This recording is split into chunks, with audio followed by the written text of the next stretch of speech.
La explosión retumbó a las 10:30 de la mañana, cuando los guardias del banco aún no se habían despabilado del todo después del turno de noche. Grigori Voronov salió corriendo de la entrada destrozada, arrastrando 2 sacos de dinero. Tras él apareció Alexei Petrov con otro saco y un maletín con documentos. Víctor Somov cubría la retirada, empuñando un fusil Kalashnikov. ¡Al helicóptero!, gritó Grigori, lanzándose hacia la plataforma que había detrás del edificio, donde los esperaba un Mi-8 verde con los motores en marcha. Las sirenas aullaban en algún lugar en las afueras de la ciudad, pero aún lejos. El plan había funcionado casi a la perfección. Casi. Porque un guardia sí que había conseguido pulsar el botón de alarma antes de que Víctor lo aturdiera. Mikhail Krylov, el piloto, los ayudó a subir los sacos a la cabina del helicóptero. En su rostro se veía tensión, pero Grigori lo atribuyó al nerviosismo habitual. La aeronave despegó un minuto después de que subieran, dirigiéndose hacia el norte, lejos de la ciudad. «¿Cuánto hemos sacado?», gritó Víctor para superar el ruido de los motores. Alexei rebuscaba en uno de los sacos. «Aproximadamente 8 millones de rublos en efectivo, más la divisa en el maletín. Puede que sume otros 2 millones».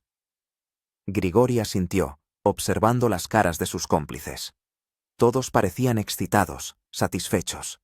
Incluso él mismo sentía una descarga de adrenalina. El primer golpe gordo tras salir de la cárcel había salido bien. «Mijail», se dirigió al piloto. «¿Cuánto tardaremos en llegar?». «1 hora y media», respondió Krylov sin volverse. «Volaremos hasta la base abandonada de los geólogos. Allí cambiaremos a los vehículos que tenemos preparados». Abajo se extendían campos nevados y bosquecillos. Diciembre de este año estaba siendo crudo. Había nevado mucho, y la tierra llevaba ya 3 semanas bajo un manto blanco. Grigori miraba por la ventanilla y pensaba en cómo gastar su parte. Quizás se iría a Tailandia y montaría un pequeño negocio. Los primeros indicios de que algo iba mal aparecieron unos 40 minutos después del despegue. El helicóptero empezó a desviarse de su rumbo, girando cada vez más hacia el este. Mijail!, lo increpó Grigori. ¿A dónde volamos? La base estaba al norte. Un pequeño ajuste de ruta, respondió el piloto con voz apagada. Han detectado patrullas abajo, tenemos que rodearlas. Alexei miró inquieto a la cabina. ¿No tenemos comunicación con tierra? ¿Quizá deberíamos confirmar la situación? La radio está muda, soltó Krylov lacónicamente, pero Grigori ya estaba en alerta. Durante sus años en las fuerzas especiales, había aprendido a olerse la tostada. Algo en el comportamiento del piloto lo inquietaba. Su postura era demasiado tensa, su voz demasiado firme, cuando normalmente Mijail hablaba con suavidad y mesura. «¿Cuánto combustible queda?», preguntó. «Para 1 hora y media de vuelo. ¿Y cuánto falta para llegar?». La pausa se hizo larga. Grigori vio cómo se tensaban los hombros del piloto. «1 hora y media», respondió al fin. «O sea, que llegaremos justos», murmuró Víctor, pero Grigori ya se levantaba. Se acercó a la cabina y miró por encima del hombro de Krylov a los instrumentos. La aguja del indicador de combustible marcaba menos de 1/4 de depósito. Con ese consumo, podían volar como máximo 40 minutos más, no más. «Mijail», dijo en voz baja, inclinándose hacia el oído del piloto. «¿A dónde nos estás llevando?». Krylov guardó silencio, apretando los dientes. Sus manos sujetaban con fuerza el volante. «Responde». Grigori puso una mano sobre el hombro del piloto y apretó. «¿A dónde estamos volando?». «No podía hacer otra cosa», soltó de repente Mijail. «Tengo una hija. Dijeron que si no». No llegó a terminar la frase. Víctor, al oír la conversación, saltó de su asiento y agarró el fusil. «¿Qué está pasando?», rugió. «Nuestro piloto trabaja para la pasma», dijo Grigori sin soltar el hombro de Krylov. «Es verdad, Mijail». «Me lo prometieron», empezó el piloto, pero Víctor ya le había puesto el cañón del fusil en la nuca. «Da la vuelta inmediatamente», No puedo, gritó Krylov. No hay combustible suficiente para volver. Tenía que llevaros hasta el lugar donde os espera el Spetsnaz. Spetsnaz, fuerzas especiales. Pero... ¿Pero qué? Gruñó Víctor. Pero he cambiado de opinión. Mijaíl dio un tirón brusco al volante. Si vamos a ir al trullo, vamos todos juntos. El helicóptero se ladeó, describió un pronunciado arco y se precipitó directamente hacia abajo. Alexei chilló. Víctor intentaba mantenerse en pie sin soltar el fusil, y Grigori se abalanzó sobre los instrumentos. ¿Qué estás haciendo, psicópata? Os voy a joder, gritó Mijaíl en respuesta. Aquí, en la taiga. A ver cómo os las apañáis para salir ahora. La tierra se acercaba a una velocidad aterradora. Abajo se extendía un mar uniforme de abetos y pinos nevados, interrumpido ocasionalmente por lagos y pantanos helados. Ningún rastro de asentamientos humanos. Ninguna carretera. ¡Cabrón! Víctor intentó golpear al piloto con la culata, pero el golpe dio en el respaldo del asiento.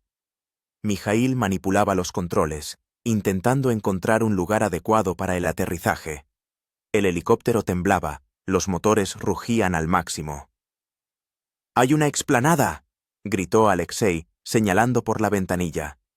Efectivamente, delante se veía una pequeña explanada cubierta de matorrales, pero relativamente llana. Mijaíl dirigió la aeronave hacia allí. ¡Agarraos!, gritó. ¡Va a ser un aterrizaje forzoso! Grigori solo tuvo tiempo de agarrarse a un asidero cuando el helicóptero chocó contra el suelo. La aeronave rebotó, patinó varios metros, derribando arbustos, luego se ladeó y se estrelló de lado con un estruendo. Las palas del rotor principal, al chocar contra los árboles, se hicieron añicos. El silencio se prolongó durante unos segundos. Luego se oyeron gemidos. Grigori recobró la consciencia por un agudo dolor en el hombro izquierdo.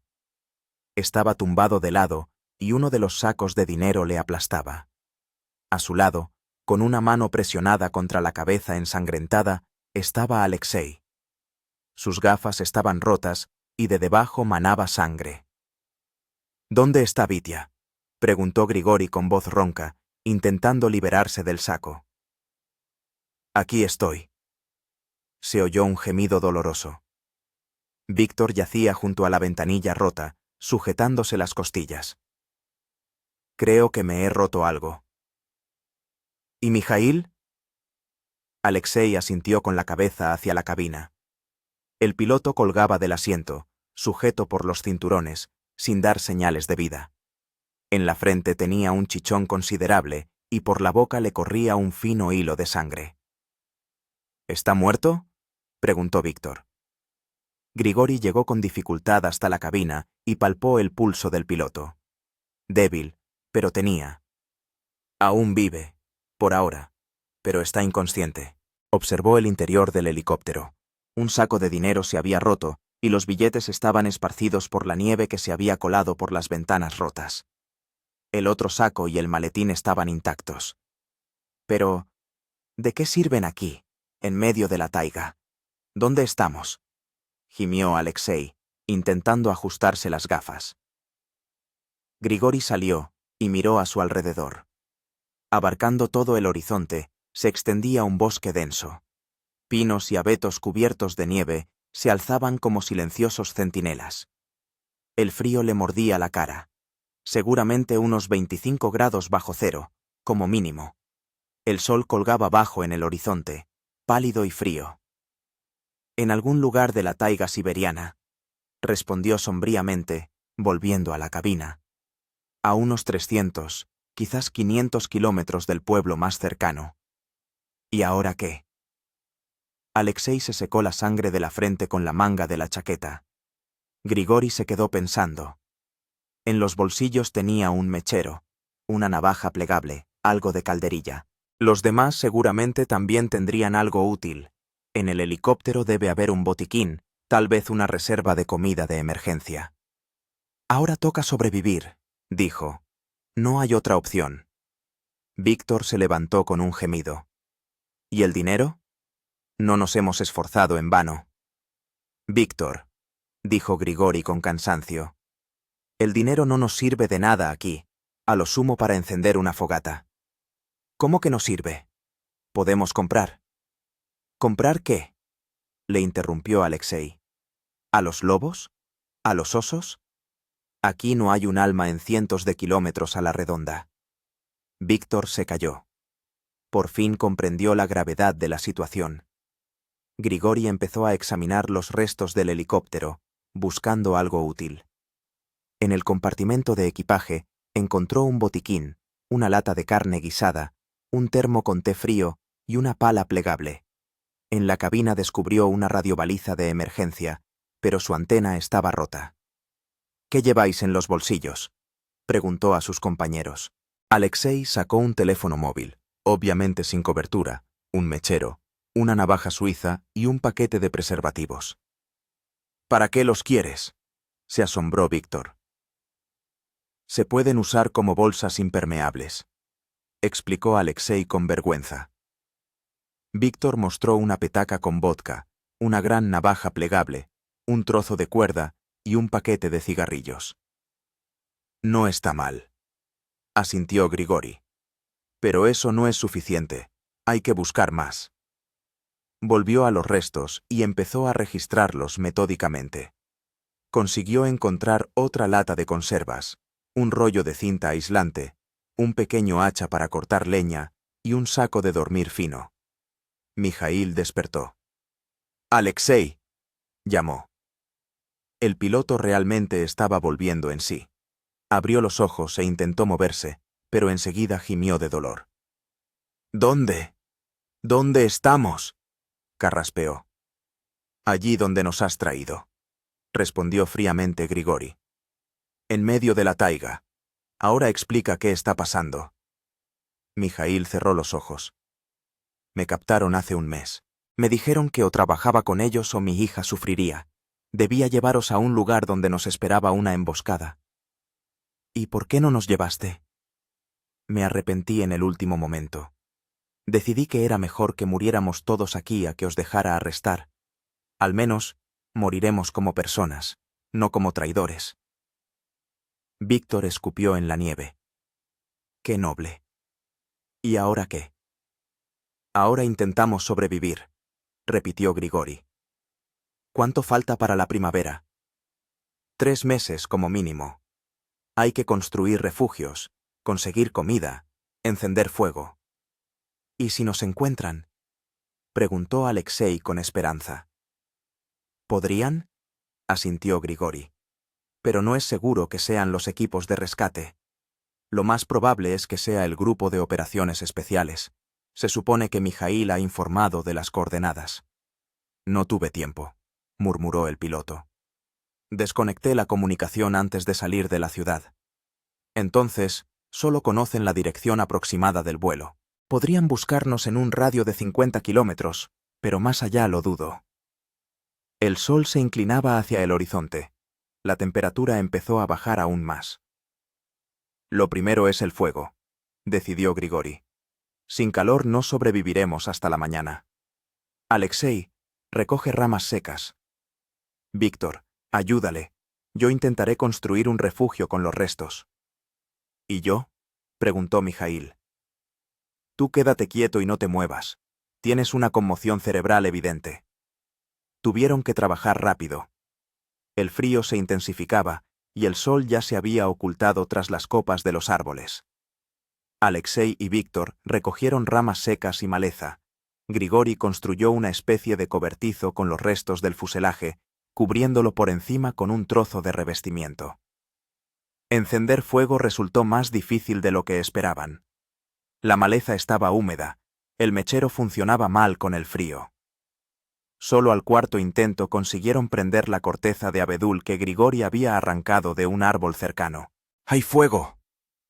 «Bien», exclamó Alexei con alegría cuando por fin prendió el fuego. Se calentaban junto a la hoguera, pasándose un termo con té frío y compartiendo entre los 4 una única lata de carne guisada. Mijaíl solo bebía té, tenía náuseas y no podía tragar nada sólido. Mañana nos pondremos a acondicionar el campamento como es debido, dijo Grigori después de cenar. Tenemos que construir un refugio decente, buscar agua y preparar trampas para animales. ¿Y si al final nos encuentran?, preguntó Víctor.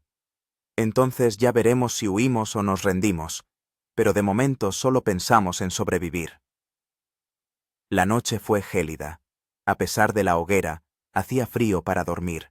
Se turnaban para hacer guardia, echando leña al fuego. Grigori pensaba en lo que les esperaba. La comida les duraría como máximo 2 días. De agua, de momento, tenían suficiente. Podían derretir nieve. Pero, ¿dónde encontrar comida en un bosque invernal? El dinero por el que se habían metido en todo esto yacía cerca, en sacos. 10 millones de rublos. Una fortuna. Y a la vez, papel mojado completamente inútil en su situación actual. Ironías de la vida, pensó Grigori, echando otra rama al fuego. Toda la vida soñando con tener mucho dinero, y ahora lo tengo. Pero no me sirve para nada. Por el este comenzaba a despuntar el alba. Les esperaba el primer día completo luchando por sobrevivir en la taiga siberiana. El amanecer del segundo día les recibió con el crujido de los árboles helados y un frío penetrante. No tenían termómetro, pero por su experiencia en unidades militares del norte, Grigori calculó que la temperatura rondaba los 30 grados bajo cero. La hoguera casi se había extinguido, solo quedaban unas brasas humeantes, sobre las que calentaban ávidamente sus manos entumecidas. «Mijaíl, ¿cómo te encuentras?», preguntó Grigori, echando ramas secas al fuego. El piloto yacía en el refugio improvisado, tapado con un saco de dormir. Tenía el rostro terroso y los ojos vidriosos. «Me duele mucho la cabeza», gimió, «y tengo unas náuseas horribles».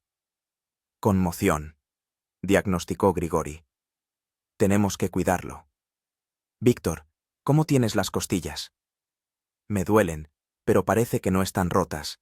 Solo tengo moratones». «¿Y tú? ¿Qué tal el hombro?». Grigori movió con cuidado el brazo izquierdo. Un dolor agudo le recorrió todo el cuerpo desde la punta de los dedos hasta el omóplato. «Dislocación», dijo sombríamente. «Hay que colocarlo en su sitio, o se inflamará». «Puedo intentarlo», se ofreció Alexei. «Estudié anatomía en la universidad». «La teoría es una cosa», negó Víctor con la cabeza, «y la práctica es otra muy distinta». «De todos modos, lo intentaremos», decidió Grigori. «Peor no puede ser». El procedimiento resultó ser muy doloroso. Alexei, esforzándose por recordar las clases de la universidad, intentó varias veces tirar bruscamente del brazo, pero la articulación del hombro no cedía. Al final, Grigori se tumbó boca arriba, Víctor le apoyó el pie en la axila y Alexei tiró lenta y cuidadosamente del brazo hacia un lado. Al tercer intento se oyó un leve chasquido. «Creo que ha entrado», exhaló Grigori, moviendo con cuidado los dedos. El dolor había disminuido, pero el brazo aún le respondía mal. «Necesitamos un vendaje», dijo Alexei, rasgando su camisa en tiras, «para sujetarlo». Mientras se ocupaban de las lesiones, el sol subió más alto y empezó a hacer un poco menos de frío. 25 bajo cero, no más. Grigori echó un vistazo sobrio al campamento. El refugio hecho con restos del helicóptero era claramente provisional. Con corrientes de aire, frío e incómodo. Tenían que construir algo más sólido. «Escuchad», dijo cuando Alexei terminó con el vendaje. «Necesitamos un plan, no para un día o dos, sino para todo el invierno. La comida prácticamente se nos ha acabado. El refugio no vale para nada. La ropa no está pensada para estas temperaturas». «¿Y qué propones?», preguntó Víctor, frotándose las manos heladas. «Primero, construimos una cabaña de invierno en condiciones, de troncos, con un hogar dentro. Segundo, exploramos la zona. Buscamos agua, plantas comestibles, huellas de animales. Tercero, fabricamos herramientas de caza y pesca». «¿Y el dinero?». Alexei señaló los sacos que habían cubierto con un trozo de revestimiento para protegerlos de la nieve. El dinero lo esconderemos por ahora. Quizá algún día nos sirva. Cavaron un hoyo en la nieve de 1 metro de profundidad, metieron los sacos con el dinero y el maletín, lo cubrieron con ramas y lo taparon con nieve. Memorizaron el lugar tomando como referencia un pino grande con la copa partida por un rayo y un tronco caído parecido a un dragón. La primera tarea fue reconocer la zona. Grigori, a pesar del dolor en el brazo, decidió recorrer un radio de 1 kilómetro alrededor del lugar del accidente para evaluar la situación. Alexei y Víctor se quedaron junto al fuego, cuidando de Mijaíl y recogiendo leña. La taiga recibió a Grigori con un silencio sombrío. La nieve crujía bajo sus pies, los árboles crujían con el viento y, a lo lejos, graznaban los cuervos. Ni rastro de presencia humana, ni senderos, ni antiguas fogatas, ni siquiera árboles talados. Pero huellas de animales había de sobra.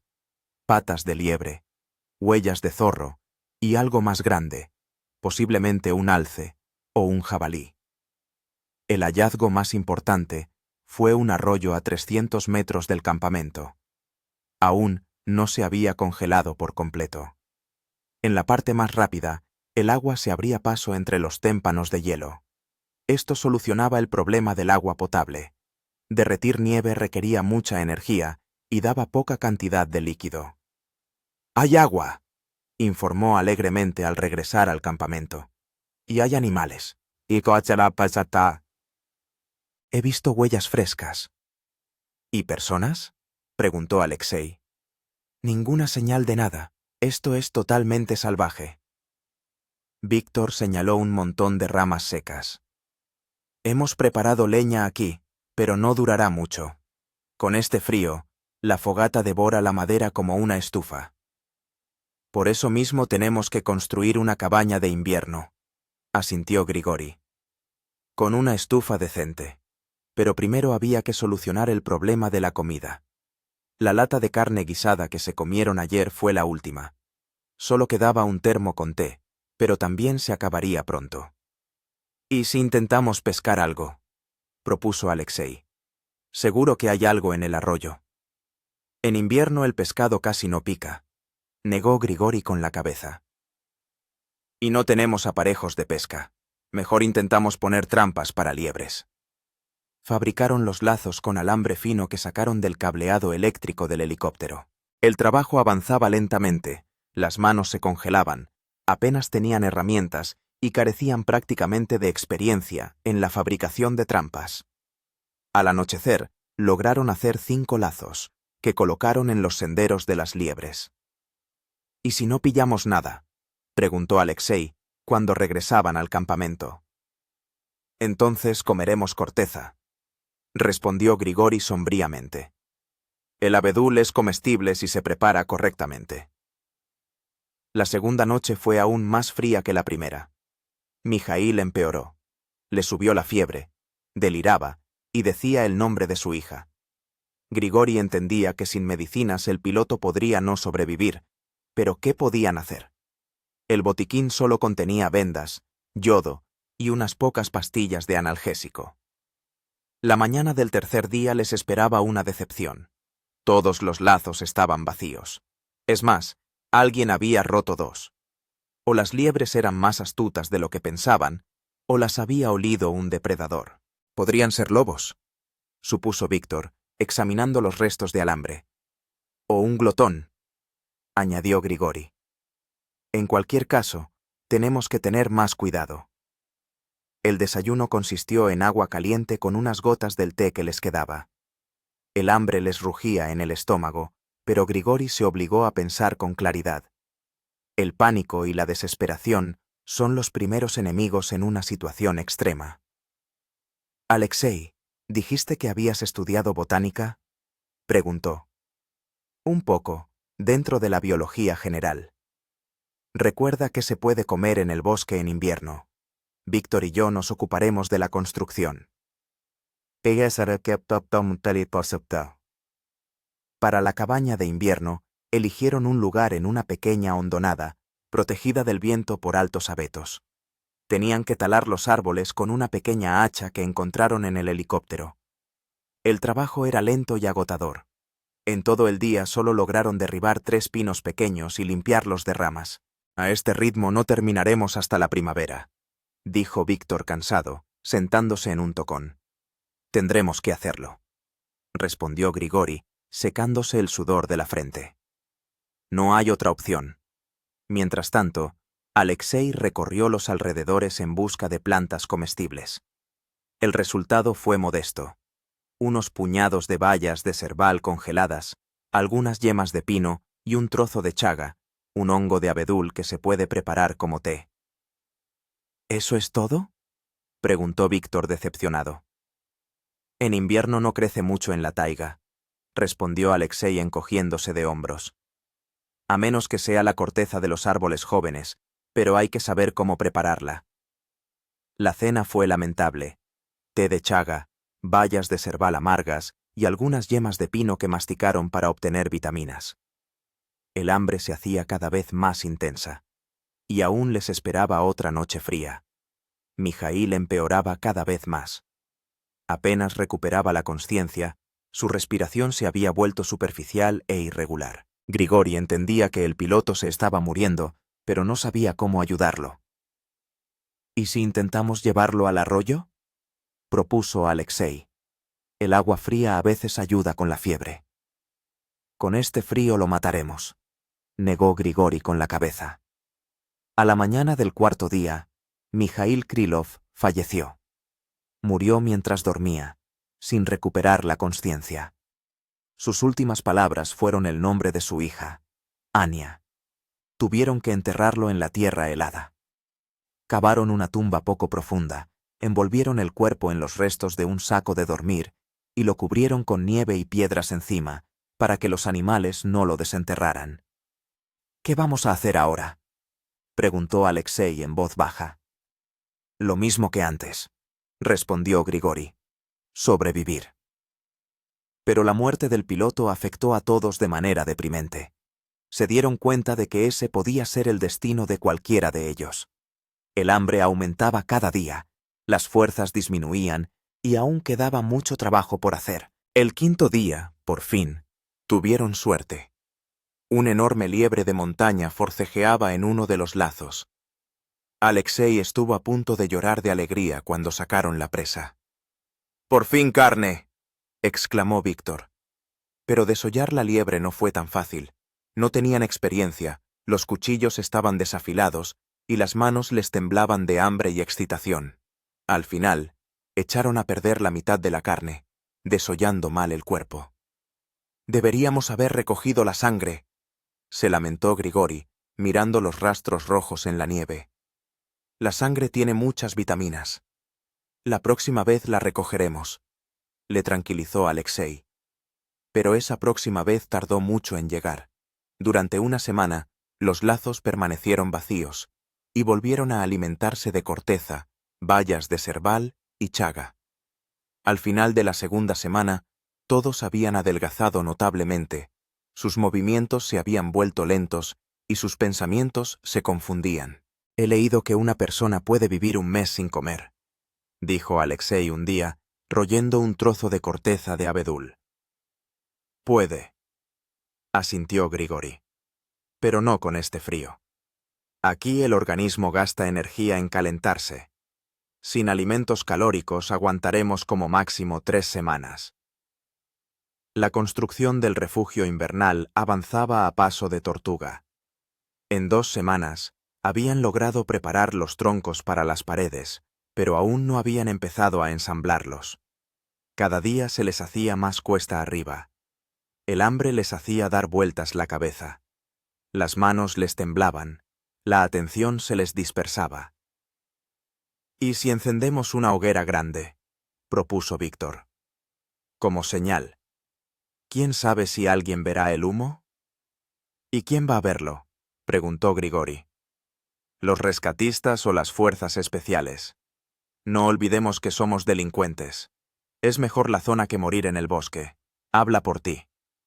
«Yo no vuelvo a la zona».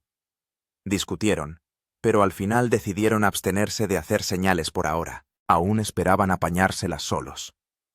Al 16º día ocurrió un suceso que casi les cuesta la vida. Víctor, debilitado por el hambre, dio un golpe fallido al cortar un árbol. El hacha resbaló y se le clavó profundamente en la tibia. La sangre brotó a borbotones, empapando la nieve en varios metros a la redonda. ¡Aguanta!, gritó Grigori, presionando un trozo de tela contra la herida. Pero la hemorragia era intensa y apenas les quedaban vendas. Tuvieron que usar los restos de sus camisas, pero la herida era profunda y desgarrada. «Hay que cauterizarla», decidió Grigori. «Si no, se infectará». El procedimiento resultó ser una barbaridad. Calentaron al rojo vivo la hoja de un cuchillo en el fuego y cauterizaron los bordes de la herida. Víctor perdió el conocimiento por el dolor, y cuando despertó, estaba pálido como la muerte. «No puedo apoyar el pie», gimió. «Pues te quedas tumbado», dijo Grigori. «Cuando te recuperes, ya volverás a trabajar». Ahora, la mayor parte de la carga recaía sobre los hombros de Grigori y Alexei, pero el programador se mostró totalmente inepto para el trabajo físico. Se cansaba enseguida, tenía las manos llenas de callos y le dolía la espalda constantemente. «No puedo más», reconoció al 18º día, desplomándose sobre la estructura que estaban intentando levantar. «No tengo fuerzas». «Saca fuerzas de donde sea», respondió Grigori con dureza. «Quien algo quiere, algo le cuesta. O es mejor rendirse, intentar llegar a la gente». «¿En qué dirección? No tenemos ni mapa ni brújula. Nos perderemos el primer día y palmaremos en el bosque». Alexei se calló, pero Grigori veía que su paciencia se agotaba. El programador era un hombre de ciudad, acostumbrado a las comodidades. Aquella vida era para él un suplicio. Al final de la tercera semana, su refugio invernal era una triste imitación de cabaña. 4 paredes de 1,5 metros de alto, sin techo y con multitud de rendijas. No habían logrado construir la estufa, les faltaba conocimiento y piedras adecuadas. «Por lo menos no entra el viento», dijo Grigori, contemplando los resultados de su trabajo. «Pero no hay techo», añadió Alexei con lúgubre tono. «La primera nevada, y nos entierran». Y la nevada no se hizo esperar. Al 22º día, por la mañana, empezó a caer una intensa nevada.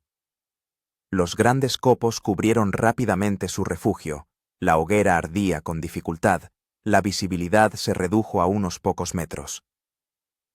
«Hay que cubrirse con algo», dijo Grigori, recogiendo trozos de la estructura del helicóptero.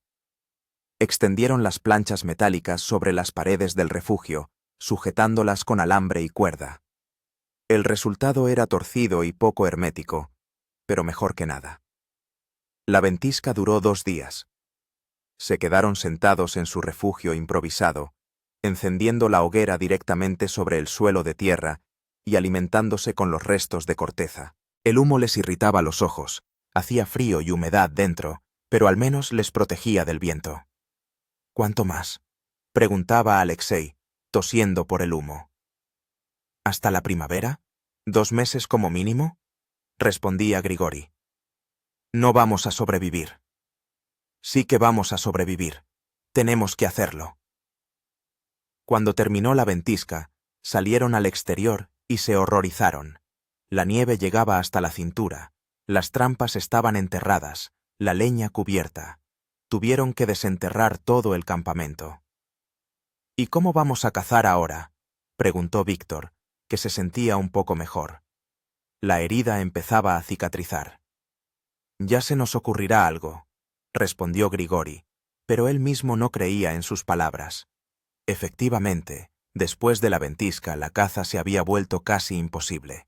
Las huellas de los animales se borraban, las trampas no funcionaban en la nieve profunda y ya no tenían fuerzas para buscar activamente a sus presas. Al final del primer mes de supervivencia, los 3 parecían más bien esqueletos cubiertos de piel.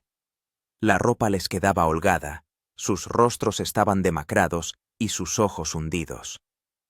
Víctor apenas se levantaba. La herida cicatrizaba mal, y él ahorraba energías.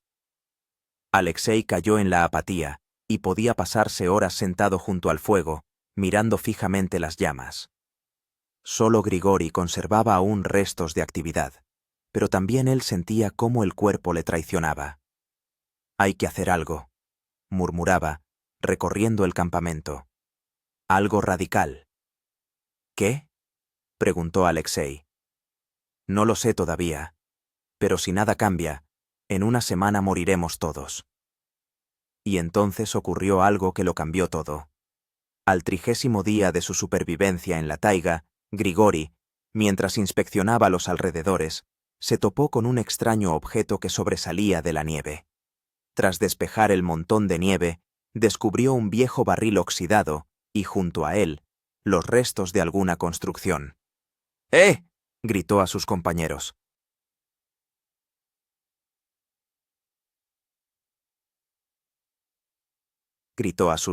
«¡Venid aquí! ¡He encontrado algo!». Alexei y Víctor llegaron con dificultad al lugar del hallazgo. Lo que vieron hizo que sus corazones latieran más rápido. «Esto es lo que queda de un refugio invernal», susurró Alexei. «De geólogos, supongo», añadió Víctor. «O de cazadores». Efectivamente, bajo la nieve se escondían las ruinas de una pequeña cabaña. Las paredes estaban parcialmente derrumbadas, el techo se había desplomado, pero aún se podía aprovechar algo. Y lo más importante, en el cobertizo semiderruido encontraron un auténtico tesoro. Unos esquíes viejos, eso sí, con las fijaciones rotas. Una trampa oxidada. Un rollo de alambre.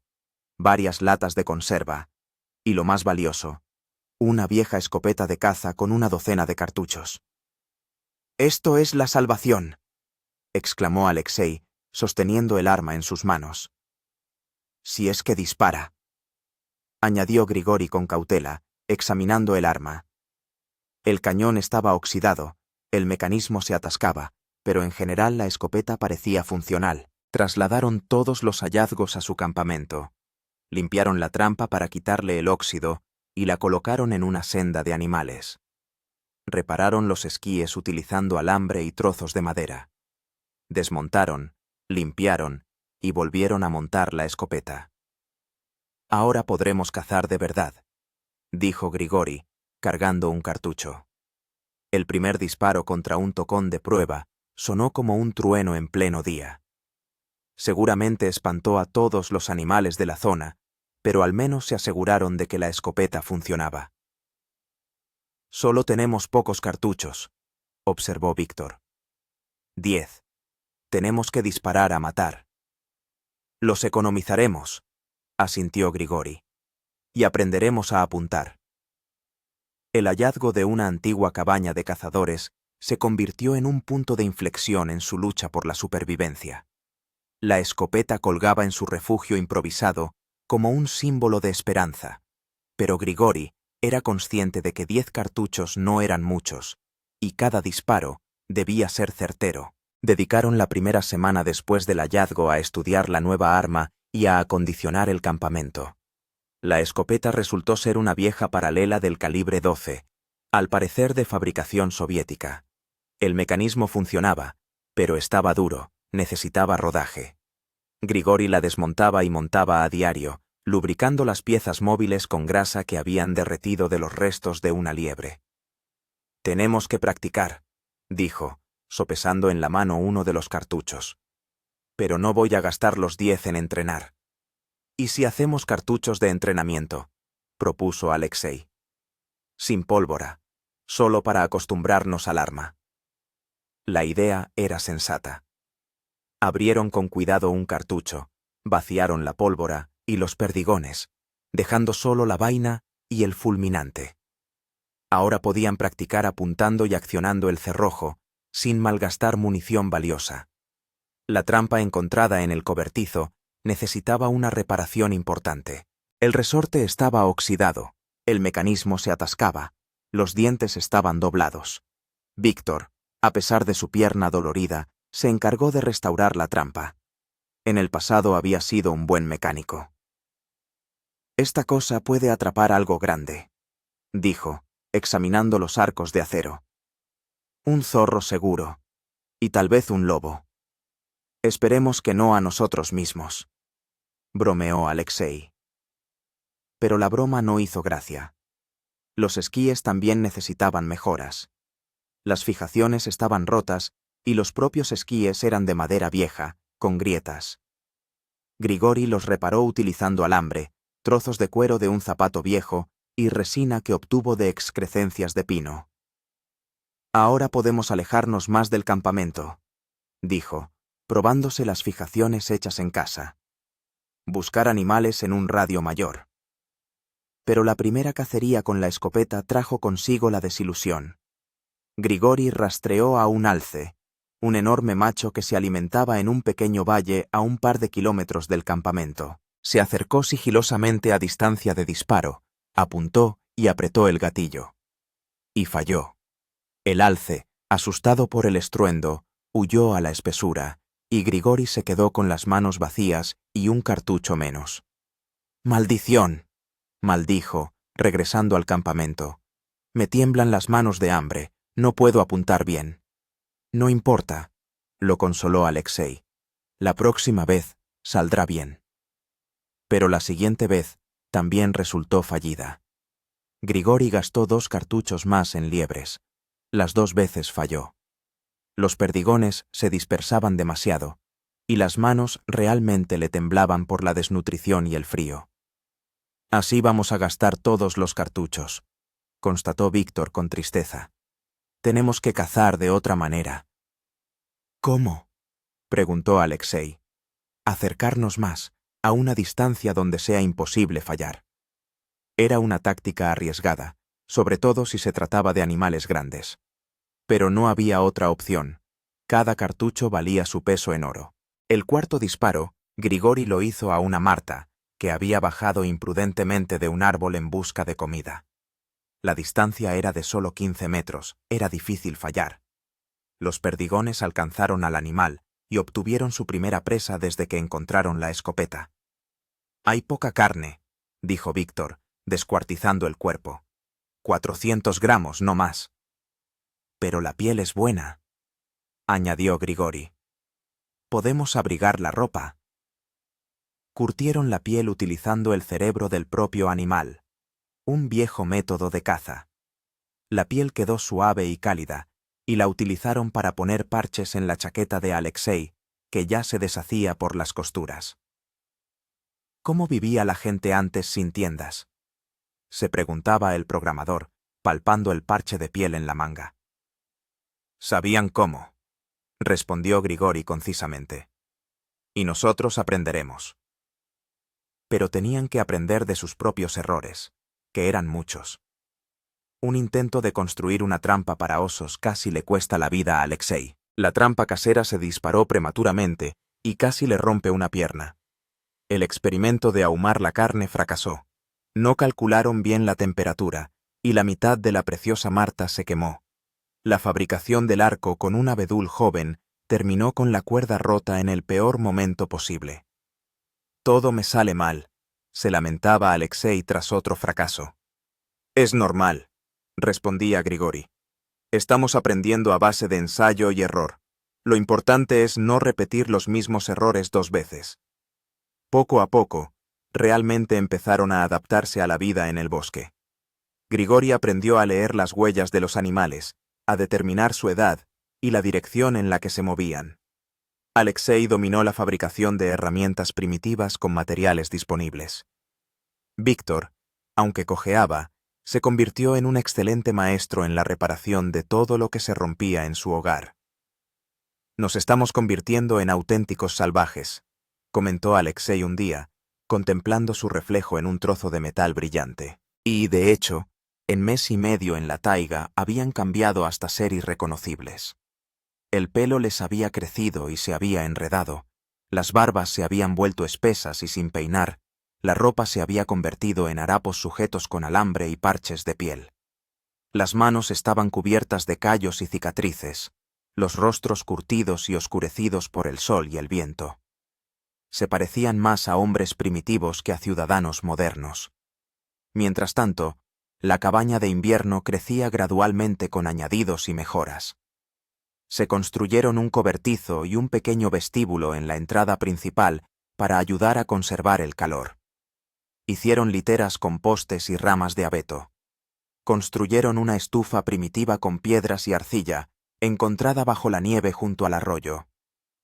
«Está quedando como una auténtica isba», dijo Víctor con orgullo, contemplando el resultado de su trabajo. «Solo que la estufa echa mucho humo», añadió Alexei tosiendo. «Ya aprenderemos. Hay que rehacer la chimenea». El conducto de humos realmente no funcionaba bien. El humo llenaba la habitación, irritaba los ojos, contaminaba el aire, pero había que encender el fuego de todos modos. Sin fuego, simplemente se congelarían. La mayor parte del tiempo ahora la dedicaban a recoger leña. Necesitaban varios haces de ramas secas y troncos al día, y cortarlos con el pequeño hacha era difícil y largo. Grigori calculó que la recolección de leña les llevaba entre 5 y 6 horas al día. «Tal vez deberíamos intentar encontrar más herramientas», sugirió Alexei. «Seguro que quedó algo en aquel antiguo campamento». Revolvieron cuidadosamente las ruinas de la cabaña geológica, pero no encontraron nada más de valor. Sin embargo, durante la búsqueda descubrieron un pequeño escondite bajo el suelo de la cabaña destruida. Dentro había varias latas de carne en conserva. Cierto, con la fecha de caducidad vencida, un paquete de sal y un rollo de cuerda. «¡Sal!», exclamó Víctor, examinando el paquete. «Es un tesoro». Y, de hecho, la sal era extremadamente necesaria para ellos. Sin ella, la carne se echaba a perder rápidamente y el organismo sufría de falta de minerales. Ahora podían salar la caza, prolongando su vida útil. «¿Y la carne en conserva?», preguntó Alexei, levantando una de las latas. «Caducó hace unos 5 años», dijo Grigori, examinando la etiqueta. «Pero si la lata no está hinchada, la carne debería estar bien». Decidieron arriesgarse y abrieron una lata. La carne en conserva parecía bastante comestible, aunque la grasa de la parte superior estaba un poco rancia. Dividieron el contenido entre los tres y se lo comieron, prestando mucha atención a las sensaciones en el estómago. «De momento nada», dijo Alexei al cabo de 1 hora. «No me duele el estómago». «Entonces se puede comer», decidió Grigori. «Pero con cuidado, poco a poco». El hallazgo de comida mejoró un poco su situación alimentaria, pero no drásticamente. Solo había 4 latas. Eso es comida para unos pocos días, no más. Aún así, tenían que apostar principalmente por la caza. El 5.º disparo del rifle le trajo buena suerte. Grigori disparó a un urogallo, un ave grande que pesaba unos 3 kilos. La carne les duró varios días y las plumas se utilizaron para aislar la ropa. «Por fin hemos comido hasta saciarnos», dijo Víctor satisfecho, terminando su ración de carne de ave.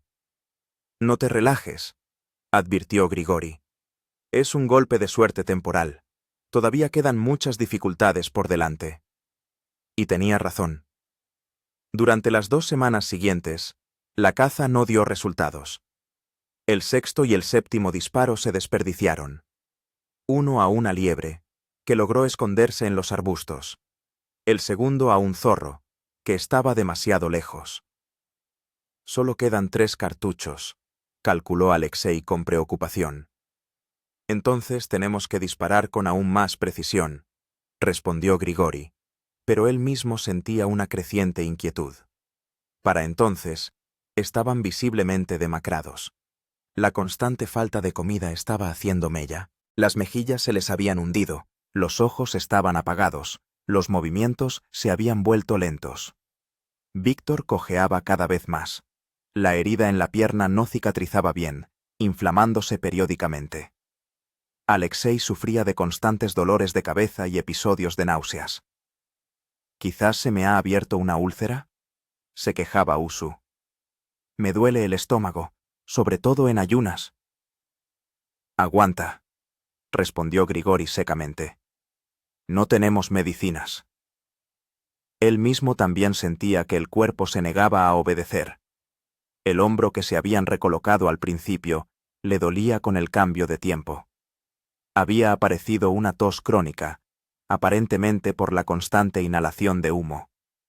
Y, lo más importante, los nervios estaban empezando a fallar. El octavo disparo fue la culminación de sus fracasos de caza. Grigori rastreó un pequeño corzo, se acercó sigilosamente a una distancia de tiro segura, apuntó cuidadosamente. Y en el último momento, vaciló. El disparo falló, el corzo se escapó, y a ellos solo les quedaba un cartucho. Se acabó, dijo Grigori, volviendo al campamento con las manos vacías. Si fallamos el próximo disparo, estamos perdidos. ¿Y si desarmamos la última bala?, propuso Alexei. Intentaremos hacer varias cargas más pequeñas. No funcionará. La pólvora está calculada para una presión determinada. Si la divides, no disparará. El ánimo en el campamento cayó en picado. Todos entendían que sus recursos se agotaban y que no podían esperar ayuda de ninguna parte. Víctor comenzó a insinuar que debían intentar llegar hasta la gente. «Prefiero morir en el camino que agonizar lentamente aquí», decía. «En invierno es imposible atravesar la taiga», replicó Grigori. «Nos perderemos y nos congelaremos». «¿Y aquí qué? ¿No nos vamos a congelar?». Discutían cada vez más a menudo y con más acritud. El hambre y la desesperación volvían a la gente irritable, propensa a las riñas. Alexei cayó en una profunda apatía y podía pasarse horas sentado junto a la hoguera sin decir una palabra. Víctor, por el contrario, se había vuelto nervioso y agresivo, y se enfadaba por cualquier tontería. La crisis estalló uno de los días de febrero, cuando llevaban ya mes y medio en la taiga. Por la mañana, Grigori revisó la trampa y encontró en ella su propia chaqueta, que un animal había arrastrado de la cuerda donde se estaba secando y que había caído accidentalmente en la trampa. «Hasta la trampa trabaja en nuestra contra», dijo sombríamente mientras sacaba la ropa hecha jirones. «Todo está perdido», gimió Alexei. «Vamos a morir todos aquí». «Cállate», bramó Víctor. «Estoy harto de tus lamentos». «¿Y de qué sirve?», repuso el programador. «Estamos condenados. No hay balas, no hay comida, no hay fuerzas. Tú no tienes fuerzas, pero nosotros aún vamos a luchar». Comenzó la pelea. Víctor, olvidándose de su pierna enferma, se abalanzó sobre Alexei. Este intentó defenderse, pero era más débil. Rodaron por la nieve, infligiéndose golpes débiles, pero dolorosos. «¡Basta!», gritó Grigori, separándolos. «¿Qué estáis haciendo? Somos compañeros». «¿Qué compañeros?», gruñó Víctor, limpiándose la sangre del labio partido. «Yo no me quedo más con este llorón. Prefiero ir solo a buscar gente». «Vete», dijo Alexei en voz baja, ajustándose las gafas rotas. «De todos modos, sin fusil estamos condenados». Grigori comprendió que el grupo se estaba desmoronando. Un poco más, y empezarían a matarse entre ellos. Había que hacer algo, y rápido. «Escuchadme», dijo cuando las pasiones se calmaron un poco. «Sí, la situación es grave. Sí, las posibilidades son escasas. Pero aún estamos vivos, y eso significa que podemos luchar». «¿Luchar con qué?», preguntó Víctor. «Tenemos una bala, comida para un día, y la leña se acaba». «¿Y si intentamos llegar a la gente?», dijo Grigori inesperadamente. «Pero no todos juntos, sino de uno en uno. Alguien se queda en el campamento. Alguien va a explorar». «¿Cómo es eso?». «Muy sencillo. Uno se va con los esquíes en busca de un asentamiento. Si lo encuentra, trae ayuda. Si no lo encuentra, vuelve en una semana». La idea pareció sensata. Discutieron los detalles del plan. Y debía ir el más fuerte y experimentado. Es decir, Grigori. Alexei y Víctor se quedarían en el campamento, manteniendo el fuego, esperando. «¿Y si no vuelves?», preguntó Alexei. «Entonces, En una semana lo intentará Víctor, y luego tú.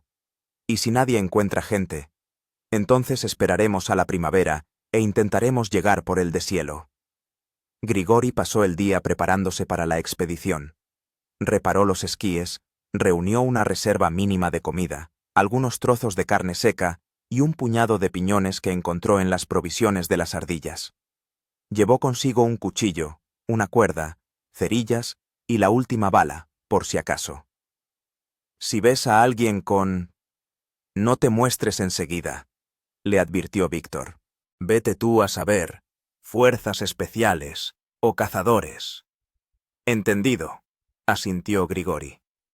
Si en 7 días no he vuelto, significa que o he encontrado ayuda o he muerto. En cualquier caso, no esperéis más. A la mañana siguiente emprendió el camino. Los esquíes se deslizaban bastante bien sobre la nieve dura, pero era difícil caminar. Le faltaba fuerza, le costaba respirar. Grigori eligió la dirección este, pensando que era allí donde había más posibilidades de toparse con un asentamiento. El primer día dio pocos resultados. Recorrió unos 20 kilómetros, pero no vio nada más que un bosque infinito. Pasó la noche en una cueva de nieve que excavó bajo un gran abeto. Hacía frío, hambre, pero era soportable. El segundo día trajo el primer hallazgo. Un viejo camino forestal, cubierto de maleza y lleno de árboles caídos, pero al fin y al cabo, un camino. Grigori lo siguió, esperando que lo llevara a algún pueblo. La gente no construye caminos en vano, murmuraba mientras se abría paso entre la maleza. Eso significa que lleva a alguna parte. Pero el camino resultó estar abandonado desde hacía muchos años. Lo llevó a las ruinas de un antiguo aserradero. Varios edificios semiderruidos, máquinas oxidadas, montañas de tablones podridos. El lugar estaba muerto, abandonado. El tercer día fue el más difícil. Empezó una ventisca, la visibilidad cayó casi a cero. Y Grigori se perdió, perdiendo la orientación. Vagó por el bosque, tratando de encontrar puntos de referencia, pero todos los árboles le parecían iguales. Al anochecer comprendió que estaba dando vueltas en círculo. Tranquilo, se dijo, protegiéndose del viento tras un árbol caído. Por la mañana me aclararé, pero por la mañana todo empeoró. La ventisca no había amainado y a Grigori se le había acabado la comida. Se había comido el último trozo de carne el día anterior y ahora tenía el estómago vacío. Las fuerzas lo abandonaban rápidamente. El cuarto día lo pasó buscando el camino de vuelta. No había brújula, tampoco sol, así que tenían que orientarse por el musgo de los árboles y la dirección del viento. Al caer la tarde, Grigori comprendió que se había perdido sin remedio. «Debo regresar», se dijo, «antes de que me fallen las fuerzas». Pero encontrar el camino de vuelta resultó imposible.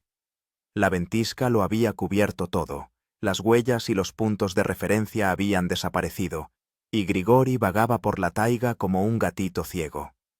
Sus fuerzas menguaban a cada hora que pasaba. El quinto día empezó con una caída en una trampa de nieve que le costó una lesión en el tobillo. Un dolor agudo lo invadió, el pie se hinchó y le resultaba casi imposible caminar. Grigori comprendió que estaba al borde de la muerte. «Se acabó», susurró, apoyándose en un pino. «Es el final». Pero entonces ocurrió un milagro. Entre el bramido de la ventisca, oyó un sonido que le aceleró el pulso. El rugido de un motor. En algún lugar cercano alguien conducía una moto de nieve. Grigori gritó con todas sus fuerzas, agitando los brazos y saltando sobre una pierna. El sonido del motor se acercaba y, en breve, una moto de nieve con 2 personas en uniforme de camuflaje apareció entre los árboles. «¡Eh!», gritó uno de ellos, deteniendo el vehículo. «¿Quién eres tú?». «Ayudadme», gimió Grigori. «Yo. Me he perdido». Los hombres se acercaron. Eran claramente militares o miembros de las fuerzas especiales. Llevaban fusiles al hombro, radios en el cinturón y tenían un aire profesional. ¿Tienes documentación?, preguntó el que parecía el jefe, bajando de la moto de nieve. Grigori entendió que estaba en un buen lío. Esos hombres estaban buscando precisamente a ellos, a los atracadores del banco. Pero no tenía otra opción, o la cárcel, o la muerte en el bosque. No tengo documentos, dijo en voz baja. Los perdí en un accidente. ¿Qué accidente? Se estrelló un helicóptero. Hace un mes. Soy el único superviviente. Los agentes de las fuerzas especiales intercambiaron miradas. Aparentemente, sabían del accidente del helicóptero, pero pensaban que no había sobrevivido nadie. ¿Cómo te llamas? Andrés. Andrés Volkov. Grigori mintió, diciendo el primer nombre que le vino a la cabeza. Entendido. Bueno, Andrés, ¿te vienes con nosotros? En el pueblo lo aclararemos todo. Lo subieron a la moto de nieve y lo alejaron de la taiga. Grigori miraba hacia atrás, pensando en Alexei y Víctor, que se habían quedado en el campamento. ¿Qué sería de ellos? ¿Esperarían su regreso? ¿Entenderían que había caído en manos de las fuerzas especiales? El pueblo resultó ser pequeño. Unas pocas decenas de casas, una base de las fuerzas especiales, una helipuerto. Llevaron a Grigori a la comandancia, donde lo esperaba un mayor, un hombre enjuto con ojos fríos. Así que, al final, sí que hay supervivientes, dijo el mayor, examinando los documentos. Andrés Volkov, ingeniero de Novosibirsk. Volabas con una expedición geológica, ¿verdad? Sí, asintió Grigori. El helicóptero se estrelló, todos murieron, excepto yo, y he estado escondido durante 1 mes y medio. Construí un refugio. Cazaba, sobrevivía como podía. El mayor lo miró fijamente durante un largo rato, evidentemente sospechando algo, pero no tenía pruebas directas. Bien, dijo finalmente. Mañana te enviaremos a la ciudad. Mientras tanto, descansa. A Grigori lo metieron en una habitación pequeña, le dieron de comer y ropa limpia. Por primera vez en 1 mes y medio, durmió en una cama caliente, comió comida caliente, se sintió humano. Pero sus pensamientos volvían constantemente a sus compañeros en el bosque. Tengo que hacer algo, pensó. Si mañana me llevan, se quedarán solos, y morirán. Por la noche tomó una decisión. Esperando a que la guardia se relajara, Grigori salió de la habitación por la ventana y se ocultó en la oscuridad. Tenía un plan: llegar al campamento, recoger a sus compañeros y adentrarse más en la taiga. Pero el plan fracasó. Lo capturaron al cabo de 1 hora. Las huellas en la nieve delataron al fugitivo. El mayor estaba furioso. ¿Quién eres en realidad?, rugió. La gente normal no huye de sus rescatadores. He dicho la verdad, insistió Grigori. Simplemente tenía miedo de que no me creyeran. ¿Que no te creyeran qué? Que sobreviví solo. Pensarán que estoy ocultando algo. El interrogatorio duró toda la noche, pero Grigori se mantuvo firme. Tenía una coartada, y no la iba a romper. El mayor estaba enfadado, pero no podía demostrar nada. Por la mañana lo enviaron realmente a la ciudad, en helicóptero, bajo custodia. Grigori miraba hacia abajo, a los bosques infinitos, y pensaba que en algún lugar, en uno de los miles de kilómetros cuadrados de la taiga, Alexei y Víctor lo estaban esperando. Aguantad un poco más, les rogaba mentalmente. Volveré, seguro. En la ciudad lo esperaban nuevos interrogatorios, revisiones, peritajes. Oficialmente, se le consideraba una víctima, un superviviente de un accidente aéreo, pero Grigori sentía que las sospechas no se habían disipado. Lo vigilaban, intervenían sus teléfonos, comprobaban sus contactos. 1 semana después, lo dejaron ir. Formalmente, no había nada que objetar. Pero Grigori sabía que seguían vigilándolo. por eso no se apresuró a regresar a la taiga. Primero tenía que adormecer la vigilancia. Alquiló un apartamento, encontró un trabajo, se comportó como una persona normal que intentaba rehacer su vida tras una tragedia. Pero cada noche pensaba en Alexei y Víctor. ¿Estarían vivos? ¿Habrían podido sobrevivir sin él? Mientras tanto, en el campamento del bosque la situación era preocupante. Alexei y Víctor esperaron el regreso de Grigori durante 7 días, como habían acordado. Luego, 3 días más. Después, 1 semana. No volverá, dijo Víctor sombríamente al 10º día de espera. O se ha congelado, o lo han capturado. ¿O tal vez ha encontrado ayuda y está guiando a los rescatadores?, sugirió Alexei esperanzado. Si fuera así, ya habrían llegado. No, Grigori ha desaparecido. Ahora estamos solos. La situación se había vuelto crítica. La leña casi se había agotado, y la última bala seguía intacta en el rifle, pues no había nadie que pudiera dispararla. Alexei no sabía usar armas, y Víctor, debido a su pierna enferma, no podía ir de caza muy lejos. «Quizás debería intentarlo yo», propuso el programador. Grigori le explicaba cómo disparar. «Una sola oportunidad», accedió Víctor. «Si fallas, se acabó». Alexei tomó el rifle con manos temblorosas. Nunca antes había disparado, le asustaba el retroceso, no sabía apuntar, pero no tenía elección. La suerte les sonrió por última vez. Una zorra había caído en la trampa, una presa pequeña, pero viva. Alexei no quiso gastar la bala, sino que remató al animal con un palo. No había mucha carne, pero tendrían para unos días. «Quizás logremos salir de esta», dijo Víctor esperanzado mientras comía carne de zorro. «Aguantaremos un mes más, y llegará la primavera». Pero sus fuerzas ya no eran las mismas. Sin Grigori, que era el alma del grupo, su líder y organizador, rápidamente se desanimaron. Alexei volvió a caer en la apatía, y Víctor se puso irritable y sombrío. «¿Por qué nos metimos en este atraco?», se lamentaba el programador. «Podría estar en casa, trabajando, viviendo tranquilamente». «Ya es tarde para pensar en eso», respondía Víctor. «Lo hecho está». Estaban viviendo los últimos días del invierno, aferrándose a la vida con las últimas fuerzas. Apenas tenían comida, la leña se acababa, su salud estaba deteriorada.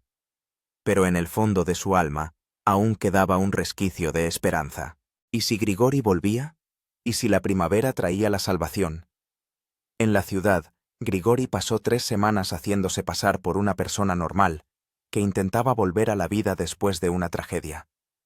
Alquiló un pequeño apartamento en las afueras, consiguió un trabajo como estibador en un almacén, iba a trabajar todos los días y se comportaba de la manera más discreta posible. Pero cada noche lo atormentaban las pesadillas. Veía a Alexei y a Víctor muriendo de hambre en el campamento nevado. El seguimiento era discreto, pero constante.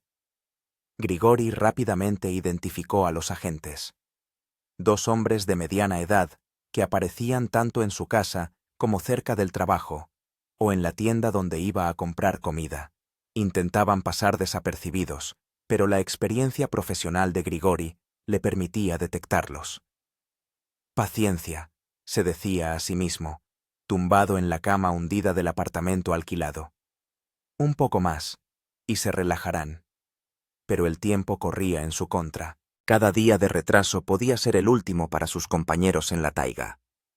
A finales de marzo, la nieve ya empezaba a derretirse en la ciudad, lo que significaba que también estaba llegando la primavera al bosque.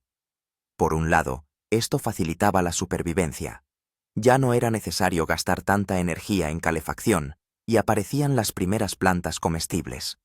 Por otro lado, la crecida primaveral podía inundar su campamento en la hondonada. El día 22 de vigilancia, Grigori se decidió a dar un paso desesperado. Sabía que lo estaban vigilando, pero confiaba en poder deshacerse de ellos. El plan era simple y arriesgado: crear la apariencia de un accidente y desaparecer. Por la mañana, como de costumbre, fue al trabajo, pero en la pausa del almuerzo no se dirigió al comedor, sino al río que atravesaba la ciudad.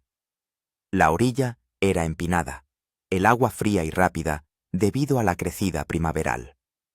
Grigori dejó en la orilla su chaqueta, la cartera y una nota. «Perdonen, no puedo seguir viviendo con los recuerdos de la catástrofe». Luego se sumergió en el agua helada y nadó bajo el puente, donde los observadores no podían verlo. La corriente era fuerte, pero Grigori nadaba bien. Nadó unos 100 metros bajo el agua, emergió entre los juncos y salió a la orilla opuesta. «Ahora estoy oficialmente muerto», susurró, escurriendo la ropa mojada. Al menos, por un tiempo. De antemano, había preparado un escondite con un chándal seco, una pequeña reserva de comida y el equipo más necesario. Después de cambiarse, Grigori se dirigió a la estación de autobuses.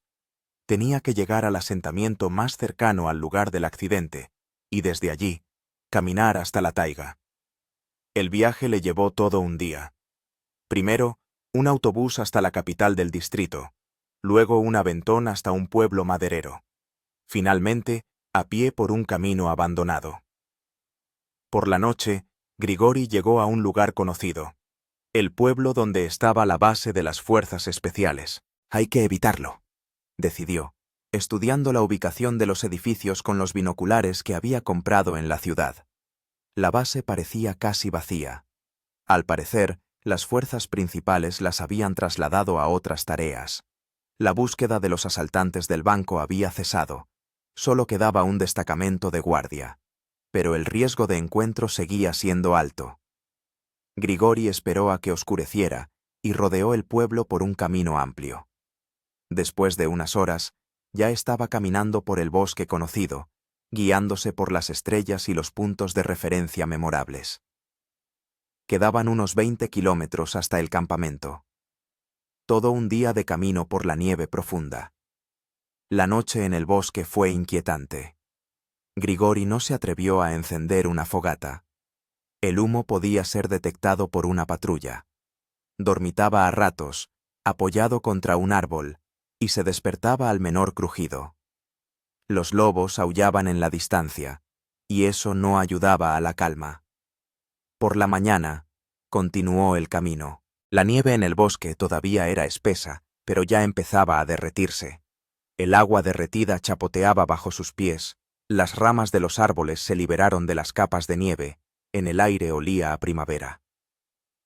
«Solo espero no llegar tarde», rezaba Grigori, abriéndose paso entre la maleza. «Solo espero que estén vivos». Hacia el mediodía llegó a un lugar familiar, el mismo arroyo donde solían sacar agua. Allí estaba la explanada donde se había estrellado el helicóptero. Ahora solo quedaban restos calcinados cubiertos de nieve. Y allí, su campamento. Lo que vio le contrajo el corazón de horror. La cabaña de invierno seguía en pie, pero con un aspecto desolado. El techo se había desplomado parcialmente bajo el peso de la nieve. No salía humo de la chimenea. Alrededor no había ni rastro, ni señales de vida. «¡Alexei! ¡Víctor!», gritó Grigori, corriendo hacia la isba. «¿Dónde estáis?». No hubo respuesta. Entró de golpe y se quedó petrificado. En un rincón, sobre las literas, yacía algo envuelto en harapos. Grigori se acercó y, con cuidado, apartó las telas. Era Alexei. O lo que quedaba de él. El programador estaba vivo, pero a duras penas. Su rostro se había transformado en una calavera cubierta de piel, los ojos hundidos, la respiración superficial e intermitente. «Alexei», llamó Grigori en voz baja. «Soy yo. He vuelto». El programador abrió lentamente los ojos. Durante unos segundos no pudo enfocar la mirada, luego reconoció a su amigo. «Grisha», susurró apenas audible. «¿Tú? ¿Vivo?» «Vivo. ¿Cómo estás? ¿Dónde está Víctor?» «Vitia murió. Hace una semana, quizá más. Ya no lo recuerdo». Grigori miró alrededor. En otro rincón de la cabaña yacía, en efecto, un cadáver envuelto en harapos. Víctor Somov, su compañero mecánico y el músculo del grupo, había fallecido de agotamiento y enfermedad. ¿Qué ha pasado?, preguntó Grigori, palpando el pulso de Alexei. El corazón latía muy débil e irregular. Leña. Se acabó. No había comida. Vitia enfermó. Fiebre. Delirios. Luego murió. No pude... Ni siquiera pude enterrarlo. No tuve fuerzas. Calla, calla. Ahora todo irá bien. Traeré ayuda. No. Alexei negó con la cabeza. Es tarde. Yo también. Pronto. Lo noto. Grigori comprendió que el programador tenía razón. Alexei se encontraba en estado crítico. Agotamiento total, deshidratación, posiblemente alguna enfermedad interna. Sin atención médica urgente, no sobreviviría. Escúchame con atención, dijo Grigori, tomando a Alexei de la mano. Iré a buscar ayuda. Rápido, hoy mismo. Tienes que aguantar. ¿A dónde irás? Al poblado. Me entregaré a las fuerzas especiales. Que me arresten, pero que te ayuden. No hace falta. Tú querías seguir en libertad. Y tú querías vivir. Eso es más importante. Grigori inspeccionó rápidamente el campamento. No había ninguna reserva de alimentos. Solo unos puñados de raíces que Alexei había intentado comer. También se había acabado la leña. En el horno yacían cenizas frías. El fusil estaba apoyado en un rincón, con la única bala que no se habían atrevido a gastar. ¿Dónde está el dinero?, preguntó. En el escondite. No lo he tocado. ¿Para qué lo quieres? No sé. ¿Quizás sirva para algo? Grigori desenterró rápidamente las bolsas con el dinero. La mayor parte de los billetes estaban húmedos y pegados, pero todavía se podía utilizar algo. Cogió varios fajos y se los metió en el bolsillo. ¿Qué estás tramando?, preguntó Alexei débilmente. Aún no lo sé, pero se me ocurrirá algo. El problema era que entregarse sin más a las fuerzas especiales no garantizaba el rescate de Alexei. En primer lugar, podrían no creer que estaba vivo. En segundo lugar, podrían decidir que era más fácil borrar las huellas que sacar a un testigo medio muerto de la taiga.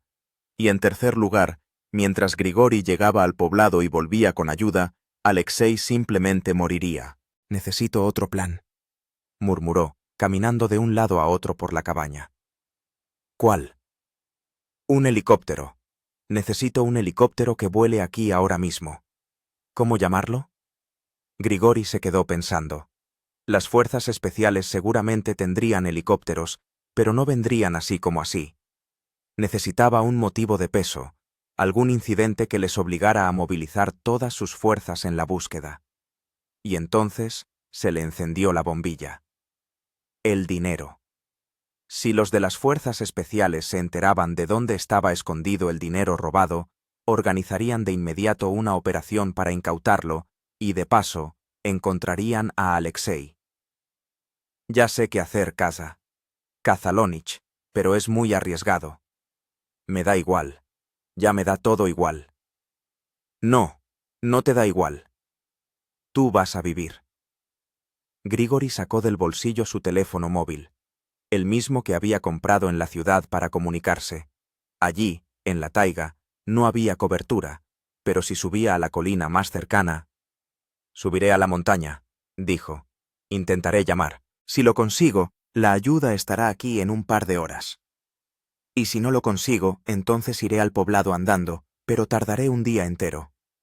No aguantaré tanto. Aguantarás. Tienes que aguantar. Grigori recogió rápidamente las cosas necesarias: el teléfono, algo de dinero, el cuchillo. Le dejó a Alexei su chaqueta y los últimos restos de comida que había traído consigo. Si me pasa algo, dijo a modo de despedida, el fusil está cargado. Una bala, por si las cosas se ponen muy feas. Entendido, asintió Alexei. Pero es mejor que aguantes. Volveré. La subida a la colina duró 1 hora y media. Grigori se detuvo varias veces para comprobar la cobertura, pero el teléfono permanecía mudo. Solo en la cima, entre las rocas desnudas, aparecieron las ansiadas rayas de señal. Grigori sacó el teléfono y marcó el número del servicio de rescate. «Aló, servicio de rescate», respondió una voz femenina. «Escúcheme atentamente», dijo Grigori rápidamente. «Me llamo Andrei Volkov. Hace un mes sobreviví a un accidente aéreo y me he estado escondiendo en la taiga». Un momento. La voz se tornó cautelosa. «¿Es usted el mismo Andrei Volkov que se considera fallecido?» «Sí. Pero eso no es lo importante. Sé dónde está escondido el dinero del atraco al banco de su ciudad. 10 millones de rublos». «¿Qué? Repita». Los atracadores del banco se estrellaron en un helicóptero cerca del lugar de mi accidente. Vi cómo escondían las bolsas de dinero. Sé el lugar exacto. ¿Dónde se encuentra? ¿En la taiga? A 100 kilómetros de la ciudad. Pero estoy gravemente herido. No puedo salir por mis propios medios. Necesito un helicóptero. Ahora mismo. 1 minuto. Grigori oyó cómo al otro lado de la línea varias personas hablaban apresuradamente. Después, descolgó una voz masculina. «Soy el mayor Petrenko. ¿Realmente sabe dónde está el dinero?» «Sí. Y puedo mostrarlo. Pero solo en persona, en el lugar». «Bien. Dígame las coordenadas de su ubicación». Grigori dictó las coordenadas aproximadas del campamento, que había determinado con el mapa del teléfono. «En 1 hora habrá un helicóptero», dijo el mayor. «No se mueva de allí». «No me voy a ningún lado». «No tengo fuerzas». La comunicación se cortó. Grigori guardó el teléfono y bajó rápidamente de la montaña. Tenía que prepararse para la llegada del helicóptero. En el campamento encontró a Alexei inconsciente. El programador respiraba, pero muy débilmente. Grigori intentó reanimarlo, pero fue en vano. «Aguanta», susurró. «Un poco más». Luego, rápidamente arrastró el cuerpo de Víctor desde la cabaña hasta el bosque y lo enterró en una tumba poco profunda.